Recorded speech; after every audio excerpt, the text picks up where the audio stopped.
how you doing? I'm Seth. I'm Will. We're here today to talk about smart lighting systems. We've not rehearsed at all for this. Part of that is I got to get out of here. Got to go to football practice, coach the kids. So we don't have time for practice. Practice? You're talking about practice. Game. Yep. We talking about practice. Yeah. Football's been fun. It's a little different than it was in the old days when you were allowed to have drills like this. Go, go. Oh my gosh. Pretty bad. Got lit Losing up. some IQ points there. Right? Yeah, but yeah. You want to talk about something smart? Let's do it. Let's talk about smart lighting. Yeah, that is not smart. Yeah, so. no. After losing some IQ points, we'll head into the smart direction. Yeah. So what we've seen with smart lighting, and the reason that I really wanted to squeeze out this video before I get out of here, is a lot of misinformation about the whole lighting category. Yes. So I was at a job about a year ago, and so there was a circle of us. There was the lighting designer, electrician, contractors, and the lighting person was talking about smart lighting to our clients, and they said, hey, why do I need the smart lighting? That's our client. And the lighting guy goes, oh, you need it because or you could turn your lights on and off all over. And I saw the deer in the headlights stare from our clients, and I thought to myself, that was the worst explanation of how to spend $10,000 I've ever heard, ever. Yeah. So I kind of got involved and then started hitting on, well, here's actually what smart lighting does for you. And then we had this happen the other day, too, in a meeting. So yeah. Let's talk a little smart lighting stuff. So let's do it. Here are some of the features that you'll see with a smart lighting system. So one of these are things called scenes. So you can have where when you touch a button, and you don't always have to touch a button, we'll talk about voice control in a few seconds here. When you touch a button, instead of just one light coming on, you have lights come on all throughout the house. So I have an outdoor area that when I touch a button, I have my outdoor lights come on, I have my pool lights come on, I have lights on the other side of the house that come on, and the ones by the jacuzzi that come on. So that scene of lights is triggered by just one command. So scenes can be great. You can have where you pull up into your driveway, you touch a button, and literally all the lights in the house come on at the same time. You can also have with scenes where lights come on at different intensities. So in my old house, I had where, it's 3 in the morning, and I cannot sleep, and I need to eat food to basically get myself into unconsciousness. I could touch a button by the bedside table. It would turn the hallway on to 25% and the kitchen on 25%, so I wouldn't wake up my wife, hopefully, and I could gorge myself and come back to bed. But yeah. That's what scenes are all about. So scenes are great. That's something you can do with lighting control. Another thing that you can do with lighting control is voice control. So talking about my house and voice control. So if the coyote, I think, is trying to eat my chickens, as opposed to me running around for 2 minutes while said coyote is gorging on my chickens, I can yell, ALEXA, turn on the outside lights. And I'm spelling it because we've got one right here. So ALEXA, turn on the outside lights. All the lights automatically turn on, and then I can go run out and hopefully throw a spear through the coyote's neck. Something. Slingshot. I haven't tried that one yet. I'll probably take out my own eye instead. Yeah. I think I'll be a little better with the spear. You come back the next day with the eye patch. Yeah, matey. Eye patch is good for that at least. You got to be a pirate a bunch, but probably the only benefit. So voice control can be great. It's nice where you can just, you're here lounging and you want to turn off the lights. You just go, Alexa, turn the lights off. And all of a sudden the lights turn off and then you're good. Well, normally it would have to have set them. So this one we have set up for a little bit of time. Ooh, scary. Alexa, turn the lights on. Thinks about it for a second and then goes, all right, I'll turn the lights on. But you can do those type of things with voice control, which is nice. Yeah, it's fun. Once you get used to it, you start using it. It took me a while once I started remembering that I had said person that could turn the lights on for me and not have to get out of bed, or the TV. Yeah, it's pretty cool. Yeah. You can have lots of elegance. You can have elegant keypads throughout the house. Keypads are kind of cool. You can have where you go into a central area of the house. That keypad may show, 4 to 6 buttons depending on the one. Keypad might say something like all on, all off. We had one we did a little while ago. Dinner time. When you hit dinner time, various lights throughout the house went on at different intensities. Outside, so your outside might turn lights on at the various intensities you want. The various intensities are all about, you don't need a light on at 100% a lot of the time to give you what you need. That light could be on at 60%, save you some energy, save you some bulb life, 100%. And it's still doing the job. Yeah. In the laundry room, you want full power light to do the laundry. But yeah, you want to set the mood or have a certain scene or dim like percentage in like a library.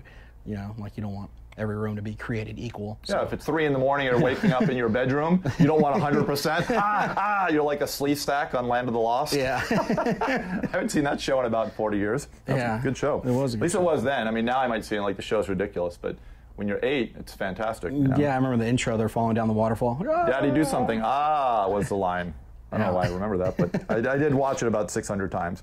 Another thing also that you have is geofencing, which can be great. Yes. So I will take my house. I live in a very dark area, which you may have gathered by coyotes and whatnot.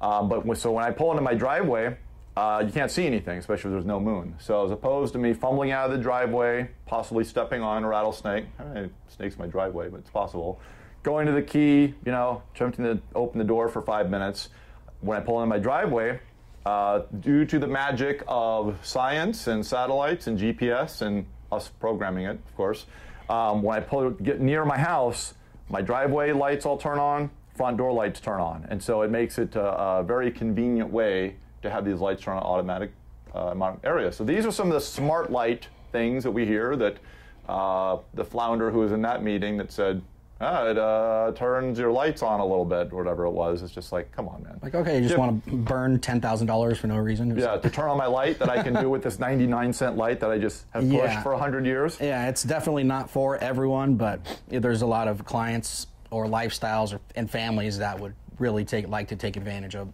having a full smart home with smart lighting, and they can even control your blinds and shades, which is kind of cool too. Absolutely, yep. So what to buy? So we really recommend Lutron. Lutron is the biggie out there. They've been doing it forever. That's incredibly reliable. I would stay away from the Amazon Luturisic. You know, you're like, who is the brand Luturisic? I have no idea who it is. Luturisic light bulb, $6. It's smart. Probably not very smart. The chance of your whole house working with Luturisic light bulbs, probably pretty low. Probably close to 0. Yeah, if it's for like a kid's room for a cool lamp or like a single item in a room or a couple lamps, then you might be fine. But yeah, for a smart home, you're going to have nothing but issues. Yeah, and that's a great point. Like Philips makes this thing called the Hue, which is a single light bulb that you can make the light bulb be purple, and now it's pink, and now it's red, and does all crazy things. And that one's pretty cool to have like in one area, like you mentioned. Yeah. You know, hey, here's your smart light, and you can control it with your phone.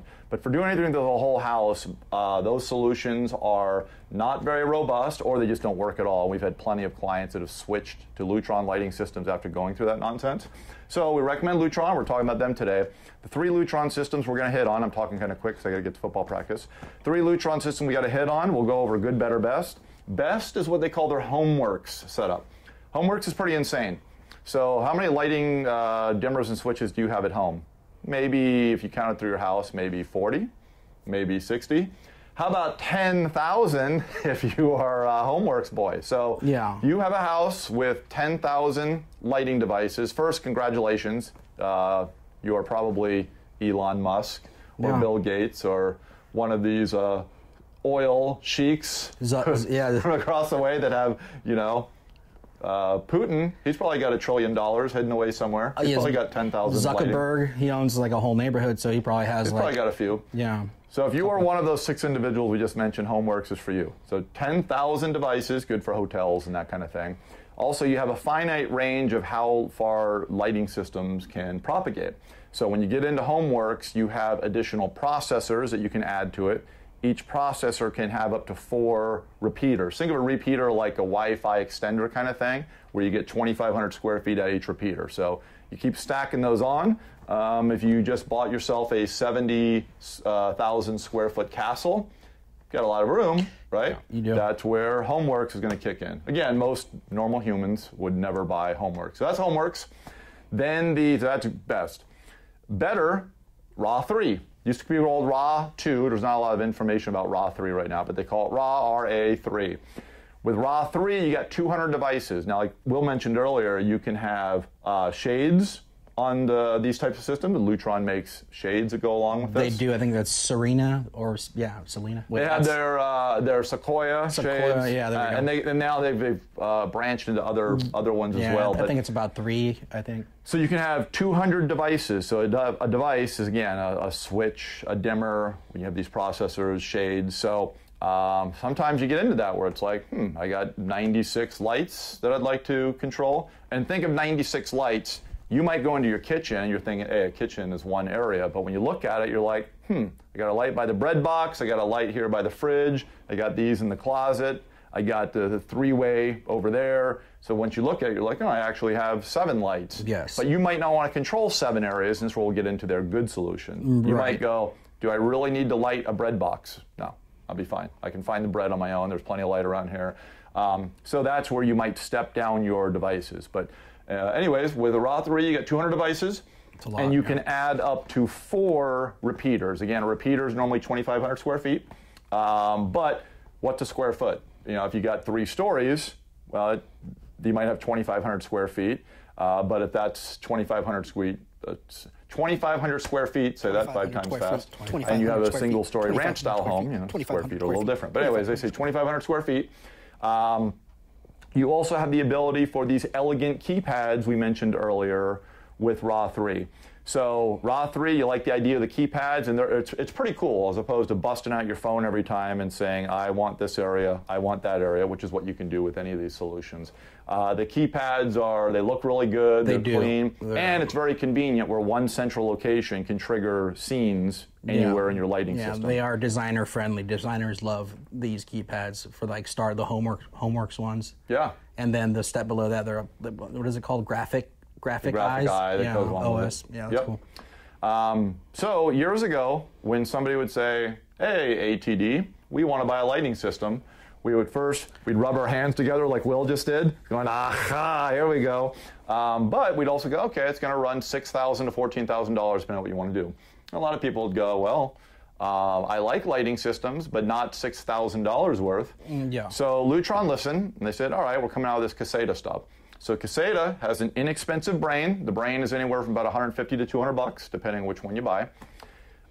Think of it as Lutron Light. It can do up to 75 devices, which is plenty for a lot of homes we do. Yes. Some of the limitations are going to be you have the access to 2 repeaters. So if you bought the Castle, you aren't going to be able to use any Caseta out there. We used Caseta on a house that was about 6,000 to 7,000 square feet. A person bought 2 lots and turned it into one house. And on that one, we went Caseta, and we were kind of, I don't know, and it ended up working, which was nice. So we didn't have to tear everything out and go to RA3. Yeah.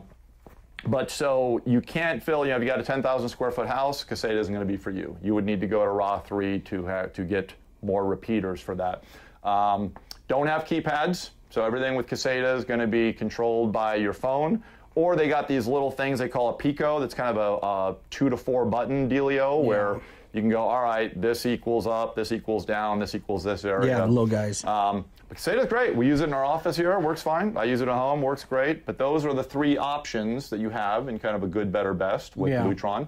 And they all serve a purpose. So this is kind of our quick scoop on lighting control, and hopefully this answers some questions for a bunch of you. I know it would for the flounder lighting designer from the job I mentioned a year ago. Oh, it turns your lights on. Yeah, that's great. There's a lot of involvement, so you might want to collaborate with your designer or electrician or low voltage guys and get a system rolling. You got to come out with a floor plan of what your needs are, and then we can figure out the rest, and then wire your system for what needs to be wired and then install. And that's a great point, because in the old days a light bulb was a light bulb, and nowadays you got every different type of light bulb and load on those under the sun. So you'll have times where somebody will go, hey, I got these 6-watt LEDs.